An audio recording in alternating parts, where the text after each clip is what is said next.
রব্বুল আলামিন আমাদের রব্বুল আলামিন, পড়েন রব্বুল আলামিন আমাদের রব্বুল আলামিন।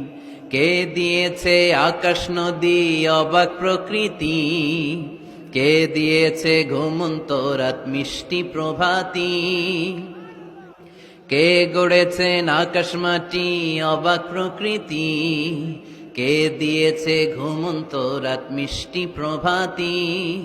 বিশ্ব নিখিলকার ইশারার ক্ষমতার অধীন, বিশ্ব নিখিলকার ইশারার ক্ষমতার অধীন। রব্বুল আলামিন আমাদের রব্বুল আলামিন, পড়েন রব্বুল আলামিন আমাদের রব্বুল আলামিন। সুবহানাল্লাহ পড়েন। তার মানে আল্লাহর পরিচয় হচ্ছে তিনি রব্বুল আলামিন। সুবহানাল্লাহ পড়েন। আবার বিশ্বনবীর পরিচয় যখন আল্লাহ কোরআনে দিলেন, আল্লাহ বললেন ওয়ামা আরসালনাকা ইল্লা রাহমাতাল লিল আলামিন। সুবহানাল্লাহ পড়েন। I have sent you as a mercy for the entire universe. নবী গো, আমি আপনাকে গোটা বিশ্বের জন্য রহমত করে প্রেরণ করেছি। কোন সুবহানাল্লাহ।